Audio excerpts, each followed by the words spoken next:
Born Primitive Outdoor is proud to partner with Montana Knife Company, Marsupial Gear, Evolution Outdoors, Sheep Feet, and Capture Gear. Thanks for tuning in, and thanks to our sponsors.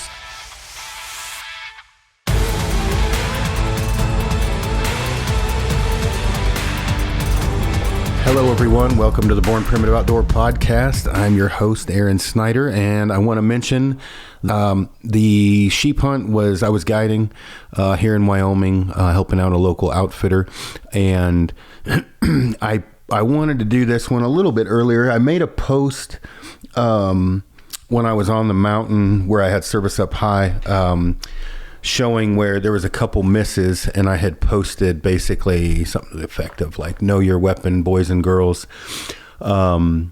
Just, you know, there was a couple misses. Now, you know, from that post, obviously it's the internet, all kinds of feedback and back chatter and everything else, which, you know, it's the internet, of course. And so I want to make sure and clarify a few things and make sure that people understand this is a learning lesson. When I generally post things like this, it is certainly so, it's for learning. And when I say learning, I want people to understand how important certain things are, how important or not important other things are, the circumstances and everything else. So I did get a message from one person that said, more or less, why am I client shaming?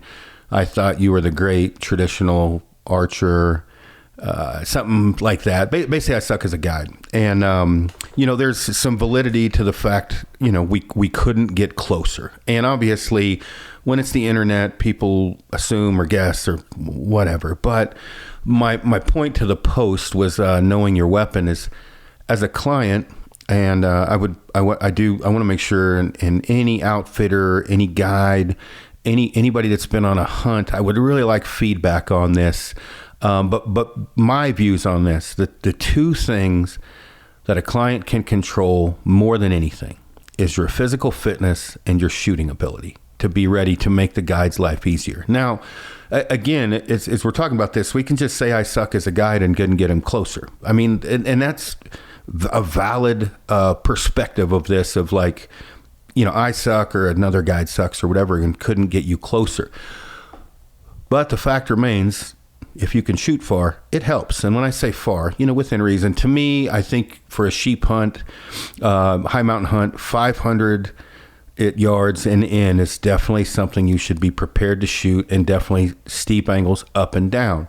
So if I suck as a guide, and that was the case, and you know, and I don't mind feedback or anything else, the fact remains, if I did suck, if you could shoot farther or that distance, that 400, I think I said 450, it was actually 462.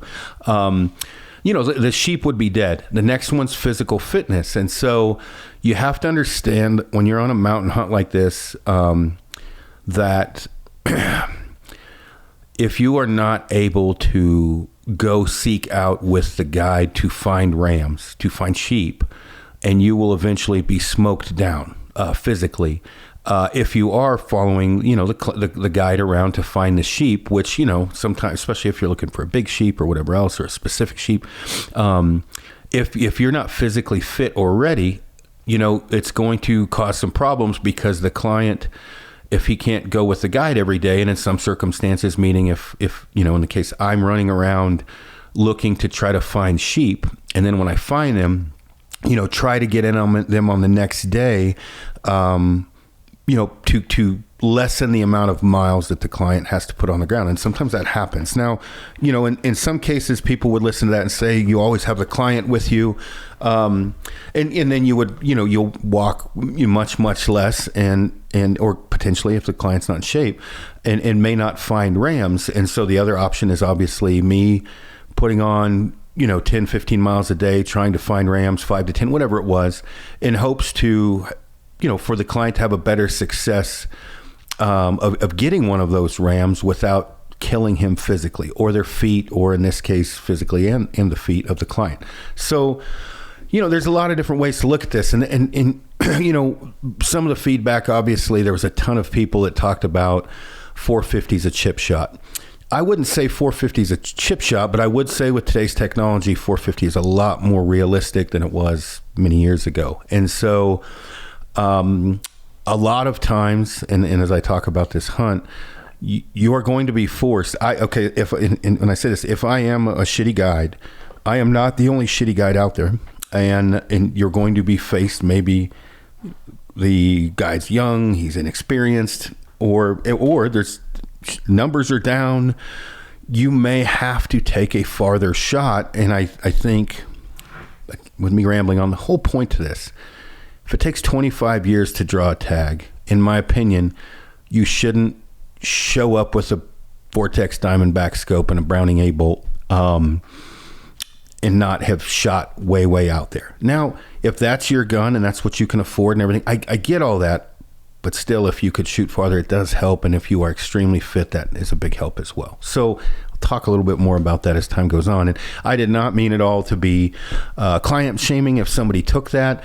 This is a learning thing. And 100%, and I will die on that cross, you should show up as fit as you possibly can be and able to shoot your weapon in different positions, situations, prone, off a rock, off your pack, high angle, low angle, or, uphill, downhill, to the umpteenth degree before you head out on a once-in-a-lifetime hunt. It is very important, and it certainly helps your guide. Now, with this specific hunt, my local outfitter, his name's Blake Chamley, great dude, Chamley Outfitting, he had asked me to help out on these hunts. It is extremely far to get into where we were at. It was a 2-day horseback ride. It was 30-some miles total. And in this specific spot where we were at, it's pretty much all rock and straight up and down. It's pretty rough hunt. It was fun because it was rough, but it was fun. So he's had great success in this area. I've seen a lot of the rams he's killed or guided. So we went back in there. And once we got back in there, the camp is up pretty high, well above tree line.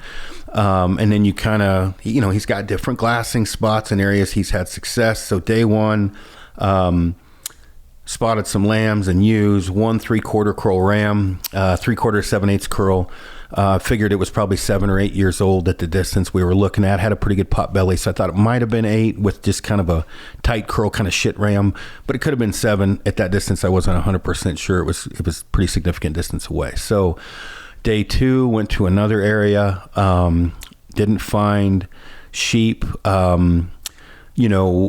When I say didn't find sheep, we found sheep. We didn't find any big rams. So day 3, I went on a fairly significant walkabout. I'm not sure how many miles I put on that day, but well over 10. Found a couple half curls, some lambs and ewes. Had a couple 3-year-old rams bed beside me when I was glassing for sheep, came out of the cliffs.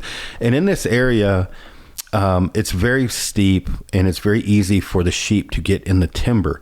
And so very quickly we realized what it looked like was happening. They were in the timber. Occasionally they peek out, come out of the cliffs, hang out, and bounce back down into the timber, which is a very difficult situation because you certainly don't want to be pushing the woods in the timber trying to shoot a sheep. It just doesn't happen. You want them to come out of that timber. So I think it was day 4. It was day 4 or 5 and maybe day 2 or 3 of hunting because we went in a little bit early. We were both glassing. I got lucky, picked up 2 rams. One of them looked to me to be in that mid to low 160s.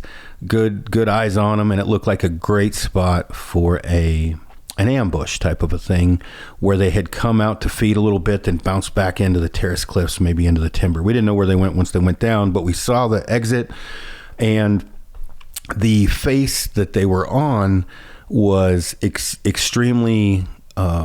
It just was impossible to look down. It was terraced overhangs. You just couldn't see it from any angle once they got in that face.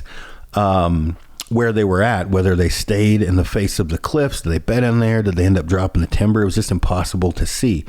Now, this is where, it comes into play with like fitness and decision-making on the guide's part as well. As we're camped up high, we're looking down low. You always want that, or when I say always, pretty much always, I want to be up high looking down low. And to set up in hopes where these sheep would come back out, to set up, it's quite a bit of a drop, and you really don't want to camp where you drop down to because of scent and everything else, because you're dropping down from high elevation down lower, not quite below tree line, but where the sheep could definitely come out and certainly they could wind you, right? And so a little bit nerve wracking to drop down. So it was a climb down and back up. So the next day we went down with the client. I got down. It's pretty significant drop in elevation and set up above these sheep where we were hoping they would come out of these terrace cliffs that kind of go into timber. Waited for, I don't know, several hours. And, you know, as a safety risk, there's a certain amount of time you can stay till hiking out in the dark and boulder fields and everything else. And again, this is not saying, you know, right or wrong. Should we have put a spike camp even farther in and down lower where we were trying to set up this ambush point?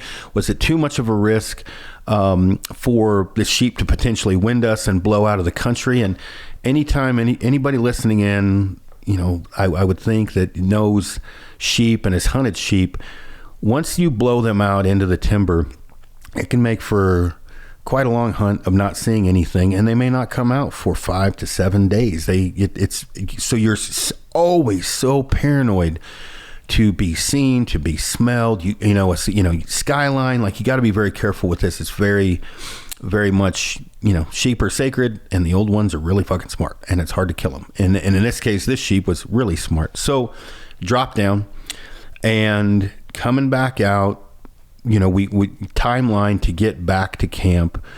You know, we had to leave right before dark. Well, I say right before dark, half hour before dark or so, which sounds really stupid, but safety precautions, physical ability, and everything else with boulder fields, it wasn't worth the risk of the fitness, physical level, and safety of the client. And as I say that, the client was an awesome dude, great guy. I'm not trying to, you know, say anything negative about him, but also, you don't want a guy breaking his fucking leg on a boulder field, you know, in the dark, right? So as bad luck would have it, 15 minutes after we pulled out, right before dark, or just before dark, they came out. Now, as you're listening to this, I'm sure you're thinking, what a fucking idiot. Why would you, you know, do that right before dark? But again, safety and everything else, we wanted to make sure and get him back to his tent.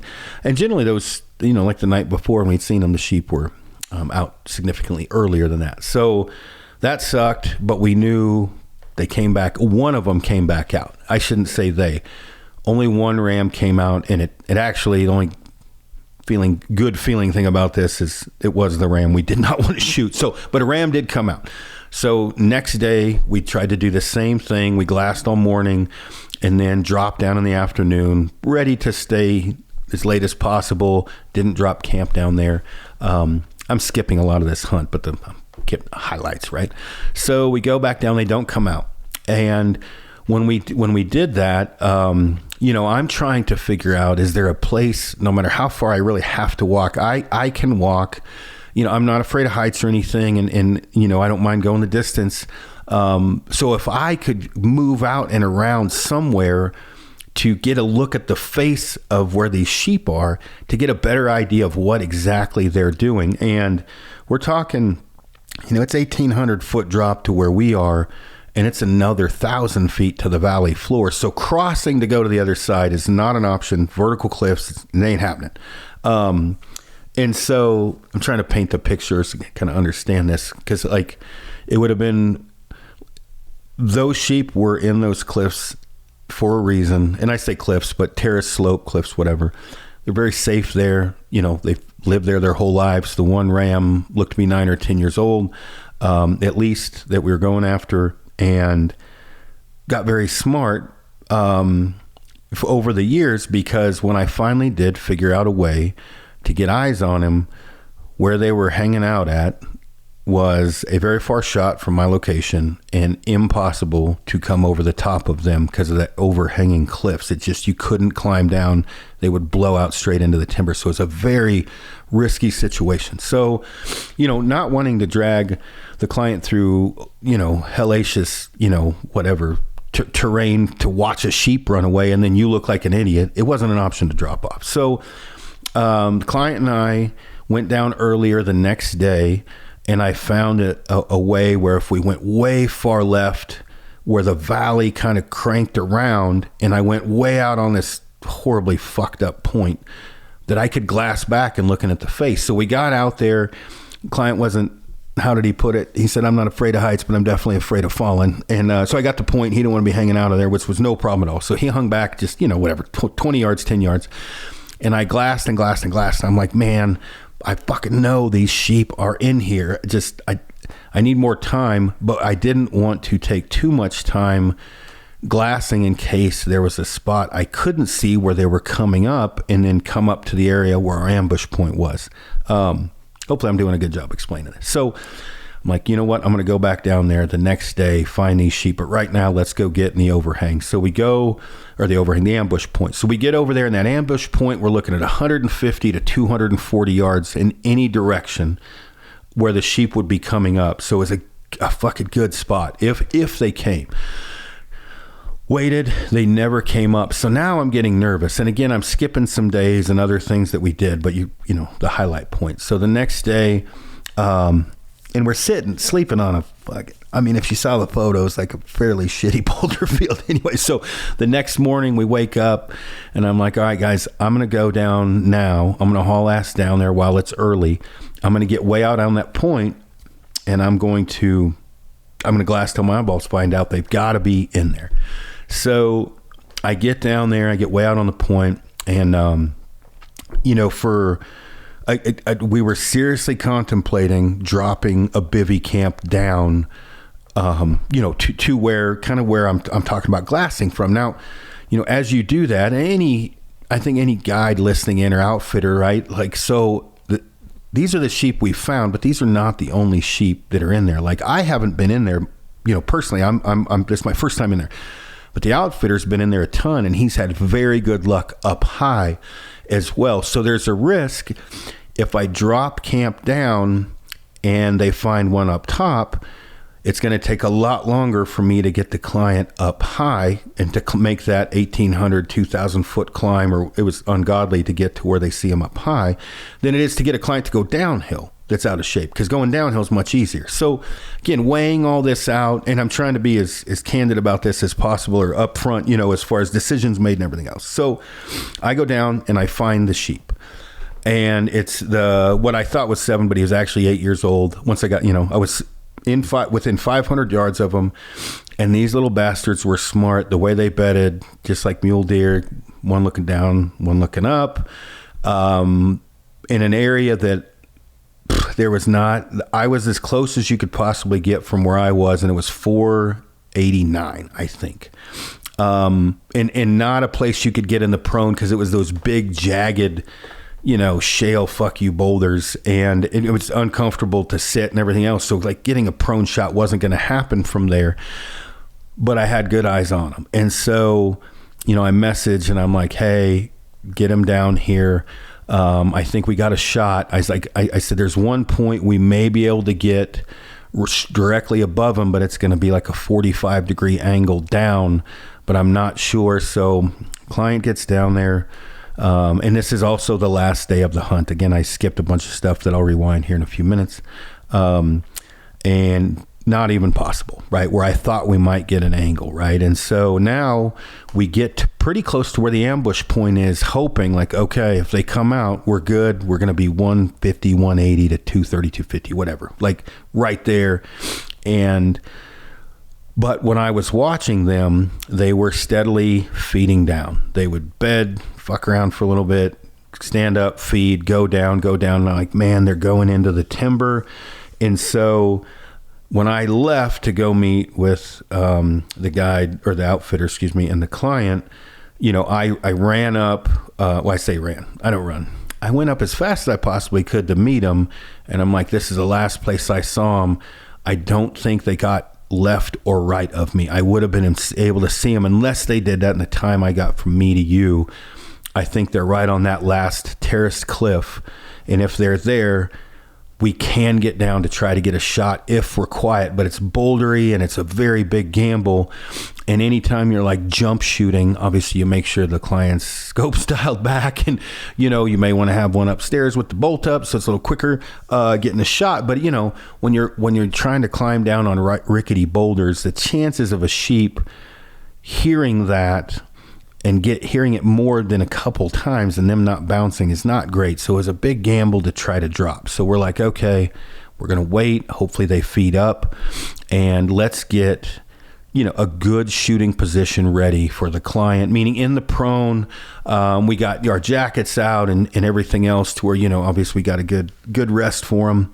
And boom, the sheep pop out and bed down on this big granite slab right before the timber. And I'm like, it's a fucking gift. We got all the time in the world. And, when they bedded, we're looking at them. I'm putting some age and some scoring on them. And, client's getting, he's in the prone, he's getting ready to go. Everything's good. He's dry fired a few times, feels confident. And we're like, okay, when he stands up, kill him. And it was 462 yards, might have been 469. So, the thing now, obviously, like where a bunch of not negative stuff, but like, was the gun zero? Did the gun get bumped? Did the guy choke?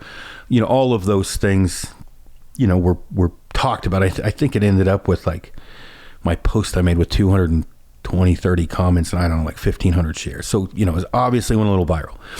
So when, the sheep stood up, we obviously, he said he felt confident at that distance. We just checked for 0 at 100. There was multiple people or a few people that said they felt like the client should have to prove he can shoot out to whatever distance he says he's comfortable with. And in a perfect world, I don't disagree with that. That ain't happening. I mean, that's very difficult to make that happen in a lot of situations. Meaning if a guy says he can shoot out to 600, where do you shoot out to 600? Do you make him show up early? Are you plinging at rocks on the way in and hoping you don't scare sheep off? I mean, there's a lot to it, but I do agree. I mean, I really like for him to at least shoot 100 yards so I can watch them. Are they flinching? How they look? Are they comfortable with the weapon? Are they reloading? When they reload, does it look fluid, right? Are all of the things that you want to check. How's the trigger squeeze, dry firing, all of those things, and how their group is at 100. I think that's a minimum that you should do. So he said he felt confident that distance. Ram stood up, and again, keep in mind, this is the last day, right? And Ram stood up, shot. He's 3 feet high, or what I figured to be 3 feet. And I think I was pretty close to that. I watched the video a lot, believe me, as I'm crying on my pillow. Sheep ram closer, ranged it again, and shot low. And then, at that point, they ran off and they're in the cliffs, and that's the end of the hunt other than the long trip back. So, depressing for sure. But I think, what I want to touch on here is obviously when you go, whether you book a hunt that's very expensive, once in a lifetime deal, or expensive for you, everybody's got different money or whatever. But my point to this is I think that it is very overlooked learning woodsmanship, right? Land navigation, woodsmanship, the things we teach at Born Primitive Academy. For example, all of the things you need to do to learn to be efficient and lethal in the backcountry. And then the next thing is shooting. I think it is overlooked how important it is to go to a shooting school, to participate in NRL Hunter, whatever the different, I'm not a gun guy, whatever the different courses are, learn, to help increase your odds, because as time goes on and I'm learning more and more about the industry and people in general, if you're going to spend $1,000 on a brand new bow, or you're going to spend money on clothing or whatever it may be, and you don't need that, I think it is far more important for people to start spending money on knowledge where they can and where it's applicable. And that was the basic root of my post about knowing your weapon. Is if you're going to go on anything like this, any kind of hunt, whether it's expensive or not, or whether it's a 25-year tag or not, know your weapon, know the woods, fitness level, all of those things are so important, and it helps your guide so much. And so, I'm not client shaming. And if people that were whatever back chatter of I just suck as a guide and they didn't close, I'll own that. I suck as a guide, whatever. But still, you're not always going to have an amazing guide. And if that's the case and I wasn't it, so be it. Then you really, really need to learn to shoot. And that is my entire point. And I really want people to understand, don't focus on dumb shit. Like, really learn your weapon, where it's an extension of your body, meaning from reloading, dialing back your scope for target acquisition, dialing the scope back up, getting back on. I mean, all of the things, adjusting the bipod, getting comfortable in situations where you're aiming off of a rock, or you grab your puffy jacket to pad up, whatever, like a modified sandbag, all of the different things. Target acquisition is a huge one. And then again, fitness, depending upon your job, I get it, and everything else, but fitness is a huge one. If you can go the distance, it is upping your odds so much. If you can stay beside the guide within, to a certain extent, when he's out looking for rams, because if you can, when he sees a ram, you can kill it. But if he has to come back and get you to keep the mileage down on your feet and your body so you don't burn out and give up, well, I mean, obviously that's upping your odds. And so really, I mean, take it for what it's worth. And I really love feedback from people, but I would say fitness and shooting ability, the two things that you can control, probably two things that fuck up a hunt more than anything from a guide to a client perspective. And there's far more people out there, guides and outfitters with more experience than me, but I've been lucky enough to guide a fairly decent amount, and I've been guided a few times. And if you can shoot your weapon and you can keep up, it just ups the odds, right? And so for the people asking, it was a 6.5 Creedmoor Browning A-bolt. It was a Vortex Diamondback scope that was on it. Looked like factory rings, and I'm assuming, and I didn't ask, but I think it's factory ammo. I think it was 139 grain Hornady maybe for the Creedmoor. So rewind a little bit. For example, the dude looked like he could shoot, when I say that, watching him. And the fact he didn't miss left and right, he was directly high, looked to me, and watching him on the second shot shoot, not me. The first shot I was watching the ram, second shot I was watching him to see if it was just him. Because, rewind here. On the first shot, obviously I'm watching the ram. When it was that big of a miss, there is a point I would say you're obligated as a guide to pull the pin so the fucking sheep doesn't get wounded. So on the second shot, I'm watching the client more, and I'm recording. I have the capture, digiscoping adapter. It's on the sheep. Didn't look like he flinched. Didn't look like he jerked his head up. Looked like he made a clean shot. So, whether the gun got bumped, which he is, he came over to my house today. We hung out a little bit. He's going to shoot the gun. Did the gun get bumped? I think it was probably more so that he did not shoot at high angle situations and probably didn't shoot at much distance, and the scope did not help. And when I say that, I'm not shitting on Vortex, but a Vortex Diamondback is not going to be my first choice, especially on a sheep hunting rifle. And so I think that I can say in good confidence, if we would have had either of my Thor or hammer, Thor is my 6.5 PRC, my hammer is my 300 PRC, made by Viking Armament. I've got Maven scopes there, higher enders, ballistic turret scopes on mine. They're married up to my rangefinder, and so boom, range it, and was a 20-degree angle is what it was, so not super steep, thank God, from where we were. And so not really much of a deduction there. So if we were able to dial that in, I'm certain he would have killed that ram if we would have had my gun. Now, there's going to be a ton of speculation, just like on my post, about what is the responsibility of a guide. Should he have shot? Should he not have shot? I mean, obviously, especially on the internet, everybody's going to chime in and backseat quarterback. But take all that bullshit away. If you get fit and you shoot a lot, it's going to help, and learn woodsmanship. And I as I'm going on and on and on in my outdoor career, I'm really seeing people ad nauseum worried about, should I shoot a 450 or a 480 or 13 or 17% FOC, and maybe should go get some coaching lessons and not worry so much about that. Or, just pick up their bow or gun a few weeks before season, and fling some bullets downrange. And, grab a buddy that knows how to shoot, get on the range. You know, I'm kind of on the opposite end of the spectrum as far as I like to shoot, but I'm not a super techie guy when it comes to guns. Archery, I am. So thank God I could actually shoot the gun, but I always call Pinch or my buddy Wally when I make sure, I've got the Garmin chronograph, so I make sure get the speeds right, marry it up to my rangefinders, because I got multiple different ballistic profiles, both in my EL ranges as well as my my SIG 5K, to where I'm checking it constant. It's holding 0. It's tracking. When I say tracking, right, it's got some legs on it. So if I'm banging out at 1,000, every time it's tracking, meaning it's holding its 0 at 100.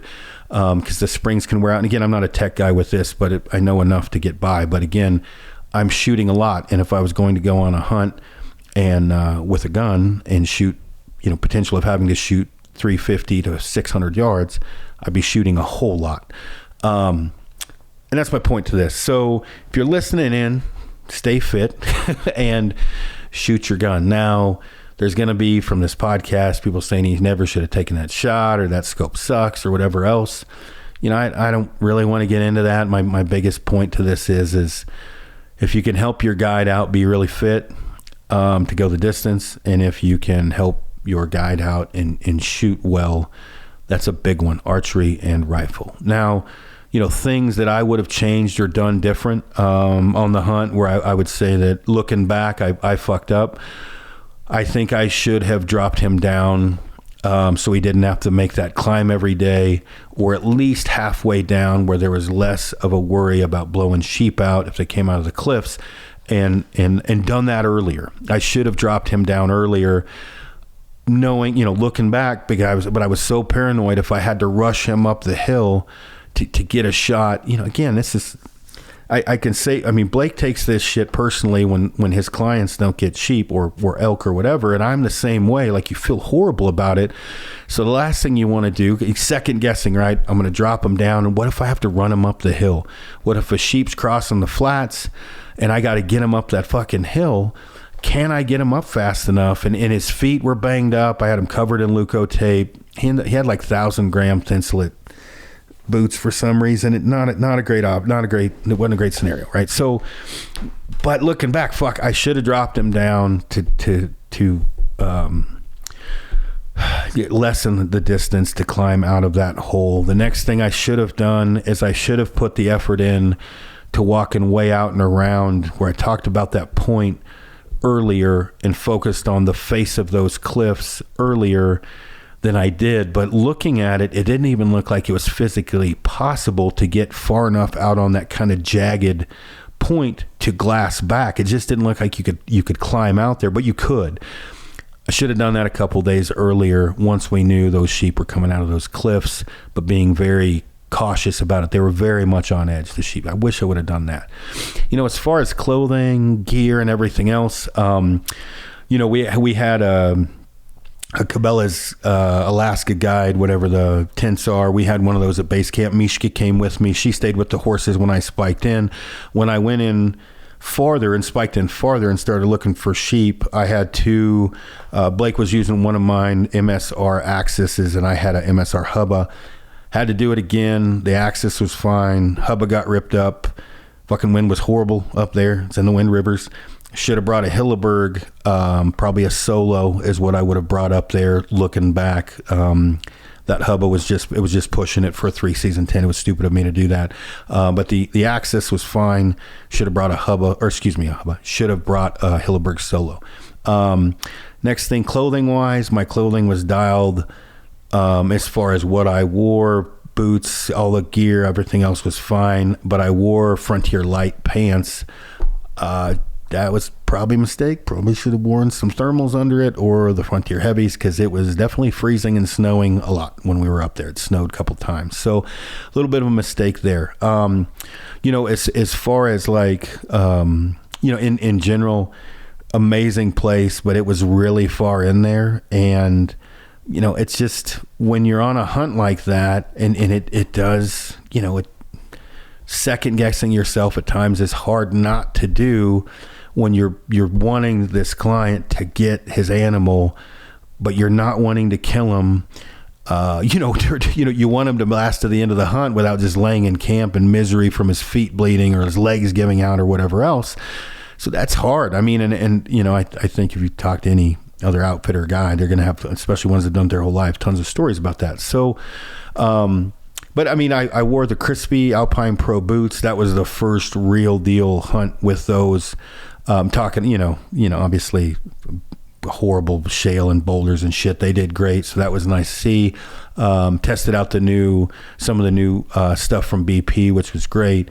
Optics wise, I had EL range 10x42s, 15x56s, and then I had the 95 Swaro ATX, which was really great to pack that around. Probably should have went with the 65 looking back, but we went out on horseback and I was like, what the hell? But not a bad deal. I had a few people ask me why I didn't use the Argali Rincon. Two primary reasons. One, the footprint. Like, I'm basically was in a sheep bed and it was a little rough getting things pitched on a freestanding tent. So on a non-freestanding, while that shelter would have been great at base camp, where I was hanging out in the cliff edges, it would have been a little rough. Now, if I had a Wahi or one of their one man, it would have been fine. But with the Rincon, that's why. It's just not too big of a footprint, and I don't even own the Oahe. So next one would be, how those would the Rincon been fine in the wind? teepees do great in the wind. Wouldn't have been worried about that at all. As far as I talked about the Solo, the Hilleberg Solo, we did have winds that were pushing 50 miles an hour at times, and again, it about folded the hubba up. It did rip some holes in the fly from the wind, pulling on the guy lines and kind of jerry-rigged it up, but got it to work. Water situation up there was at a all-time low. So, there were some of the videos I'd posted, people had asked about, water situation. Basically, any glacier, any snow patch, that's where we were getting our water. Froze at night, so you couldn't get water till later on in the day. When it first started to melt, it was extremely silty, got a little bit cleaner, obviously, as that flushed out and sun heated it up. I just used MSR Aqua Tabs, and that was it. I didn't have a pre-filter. You can use coffee filters. There's all kinds of different things to do, but I just would drop an Aqua Tab in there and get it as clean as I possibly could. I brought a Katadyn Hiker Pro pump, but anybody that's used those in silty conditions, you're pissing in the wind. It'll clog up almost immediately, so I didn't use the pump when we were up high. I just used basically wrappers and things like that to make kind of a funnel or a faucet to fill up the bottle. So the water was a little bit rough, but there was water up there, which was nice. Stove wise, I brought the reactor, just for the simple fact that thing's on time every time, never lets me down. Not the lightest weight option, but I bought the reactor up, for us to be up high. Food wise, I did, for the most part, the ramen tuna thing. That was my dinners every night. Bobo bars off the farm, peanut butter and jelly bars. Threw some unhealthy Pop-Tarts in there, and then a bunch of Jack Leeks jerky, LK jerky beef sticks, things of that nature, and I pre-made my cereal. So nutrition-wise, I was good. Knees were good. I didn't have any issue with that, which was great. Just unfortunate we didn't get a sheep. So rewinding a little bit back to what I was talking about in the beginning, I think it is very important if you struggle with shooting a bow or you struggle with shooting a rifle, and when I say struggle, whether that be you or the gun or the scope or all of the above, really, I think you should spend some money on some of these different shooting and training facilities out there. A bunch posted on that post that I made talking about, the different options, because they're going to put you through different scenarios, different shooting positions, target acquisition, all the, when I say that, meaning you're getting on the target, and then once you shoot, getting on the target again as fast as humanly possible. So I think it's important people spend money on that. I do. I don't think it's that important to get the newest, latest, greatest, whatever, even though I'm a gear guy. I think it's important, learn how to backpack hunt. Like, specifically, this guy brought a duster and Carhartt insulated jacket and Carhartt pants, and then those boots for, the hunt. Now, I wasn't able to speak with him earlier, and I don't know that it would have mattered because I don't know that he wanted to, the guy does fine financially. I don't know if he wanted to spend the money on mountain hunting shit, but I can promise you, after this hunt, I fucking guarantee he would have done something different. And maybe he would have hired a different guide, right? Maybe he would have said, Blake, I want somebody else. But in good conscience, I can say I tried as hard as I possibly could to get this guy a shot. I walked my ass off, and I felt horrible. The guy's an awesome dude, not being able to bring him home a sheep after 25 years. But again, I wish I would have brought my rifle, because I have no doubt that sheep would be dead, because I don't think it was a shooting ability. I think it was the equipment, and I don't know that he had shot it enough to be comfortable. So look at shooting schools. And when I say that, if you're not clover leafing or within, roughly clover leafing at 100 yards, whether that be because of the gun or the scope, or you've got shitty rings, put the effort into it. Find a local gunsmith, find someone locally that's good at that craft, and learn from them. Take your gun out, get a couple boxes of ammo, 3-4 boxes. Start practicing shooting low angle, or steep downhills, steep uphills, different firing positions, and just get to know your weapon. It'll be a huge help, especially for your guide. And I'm not copping out, and I'm not client shaming. I just wish he was more comfortable, because that is as close as I could get him with the fitness ability, physical fitness ability, and everything else. That was as good as it can get, and I felt fucking horrible. He couldn't get the ram, and he missed it. Spend the money on, like I said, learning fieldcraft, woodsmanship, backpack hunting, gear, learning the trade, because the last thing you want to do is 25 years and not tag out. And again, that was the closest I could get him. So I suck, I don't suck, whatever, but that's as close as I could get him, was that 460 something yards. And we missed, and I still feel horrible about it. So I don't know anything else I really need to cover on this. I do want to thank Blake Chamley with Chamley Outfitting for inviting me to help out on the hunt. And Mishka came; she did amazing. She was stuck at camp for 5 days without me as I was bivvying around the mountainside. And other than that, I would like to hear feedback on this. So, if you guide, outfitter, somebody who's been guided, maybe some clients' feedback, that'd be great too. Like, whatever your thinking is, or mistakes you've made, or things you've done right, or whatever else. But again, dying on the cross, learn your weapon, be fit, and get out there and practice as much as you can, and be as prepared as you can for that hunt, so you don't look back and think, damn, I wish I would have this. So either way, I appreciate all the feedback that I've gotten. I appreciate all the kind comments. I even appreciate the ones that are assholes. Always makes me look, and it's like people watching. Anytime I make a post like that, I'm just like, let's see, roll the dice. Let's see what's going to pop back up. But overall, it was pretty good. And I mean, a lot of the comments that I thought would come out. So thanks again for tuning in. Again, check out Mossy Oak Bottomland. Appreciate the sponsors. Appreciate the listeners.